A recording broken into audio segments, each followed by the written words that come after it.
I'm Savannah. 6 months ago, I was sitting in my corner office on the 42nd floor of a building in Lower Manhattan, reviewing the quarterly financials for my real estate portfolio. The morning light was just starting to filter through the floor-to-ceiling windows, and my coffee was still hot. Little did I know that the events of that night would change my life forever. It all started on a Tuesday night at a rooftop party I'd thrown to celebrate my secret promotion to VP at Sterling and Company. The firm managed billions in assets, and I'd just secured a position most people spent their entire careers chasing. But as I looked out at the glittering lights of Manhattan, I felt a sense of emptiness. 2 weeks prior, I'd invited my parents and my sister, Lily, to celebrate my birthday at a cozy diner in Queens. I wanted a simple family gathering, but they had other plans. Lily, fresh off getting fired from her fourth job in as many years, needed a spa retreat in Miami. Mom had said, "Savannah, you're so independent. You don't need us like Lily does." So, I rented this rooftop to prove her right. Surrounded by colleagues and clients, I sipped on a glass of vintage red wine, the kind that cost a fortune. But the irony was that I was alone, even in a room full of people. Then the elevator chimed. 4 men in plain suits stepped out. They moved through the crowd with a precision that sent a chill down my spine. I knew right away that they were federal agents. They boxed me in against the glass railing, and the lead agent, Agent Thompson, flashed his badge. "Savannah Reed, you're being detained under the Espionage Act. We've detected a breach at your Reed industrial facility. There's evidence suggesting you sold access protocols to a third party." My world spun. I was an industrial real estate investor, flipping warehouses and running a side business managing server farms for defense contractors.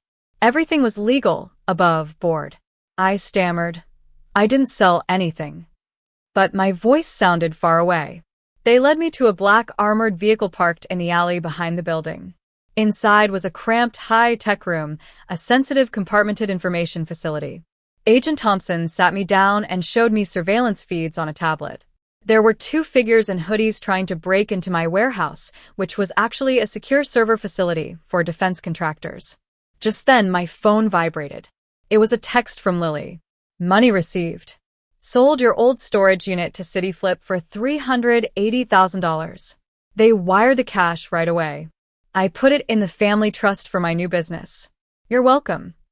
For a moment, I was in shock. Then anger took over. I didn't sell state secrets.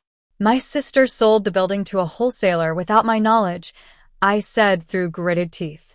Agent Thompson read the text, and his demeanor changed slightly. I was no longer the main suspect. I was a victim of identity theft. I explained to him that 6 years ago, I'd bought the property in an industrial zone outside the city. To Lily, who'd visited once, it looked like an abandoned warehouse. But it was a state of the art secure server facility. There were no windows or signage for security reasons. CityFlip, a real estate wholesaling company, had been scouting the area using satellite imagery. They saw the industrial cooling towers and thought it was a private crypto mining facility. They were trying to loot what they thought was abandoned equipment. Agent Thompson informed me that a tactical team was on the way. CityFlip was about to have a very bad night. But then, I realized the gravity of what Lily had done. She'd committed wire fraud and identity theft. I checked my voicemail and found a message from Mom. It was clear she didn't know she was being recorded. She was talking to Dad, saying, "Block Savannah so she can't interfere. Lily, just sell the warehouse. She's been hoarding it while you struggle. Consider it payback for raising such a self-centered daughter." Something inside me snapped. The desperate need for my parents' approval that I'd carried my whole life just vanished. I decided to cooperate fully with the FBI to clear my name and hold Lily accountable. Agent Thompson suggested I call Lily to get a confession on record. With my attorney, Mark Harris, on standby, I made the FaceTime call. Lily was in a luxury beachfront condo in Miami, surrounded by warmth and light. She was celebrating, thinking she'd made me rich by selling the useless warehouse. But as I calmly questioned her, she started to admit to forging documents and authorizing the sale in my name. Dad appeared on the screen, drunk and angry. He accused me of being jealous of Lily's success. Mom tried to guilt-trip me, saying they'd already spent some of the money on a new boat deposit and that if I ruined the deal, I'd be stealing from their retirement. But I was done being the doormat. I calmly explained the legal implications of their actions. Mark Harris, my attorney, joined the call and backed me up. Lily started to panic as she realized the severity of the situation. Just then, on the surveillance feed, I saw the City Flip team breach the inner door of the warehouse. And in the background of Lily's video, I heard sirens approaching. The Aspen Sheriff's Department and FBI field agents were coming to arrest her for federal crimes. The agents burst into Lily's condo, and she was taken into custody. Her champagne glass fell to the floor, shattering, just like our so-called family. By the end of the night, I was cleared of all suspicion. But I knew the legal battle was far from over. City Flip would want their money back, and Lily and my parents had spent a significant portion of it. In the following months, Lily was sentenced to 8 years in federal prison for wire fraud. My parents avoided prison by selling their house and repaying City Flip, but they were left in financial ruin.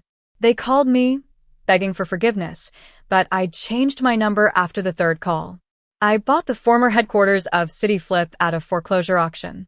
I renovated it, and now it houses the expanded offices of Reed Industrial Holdings and my new venture capital fund. As I sit here in my office, I look out at the city. I've built a life and a career that no one can take away from me. I've learned that the best revenge is success, and I'm finally free from the weight of family obligation.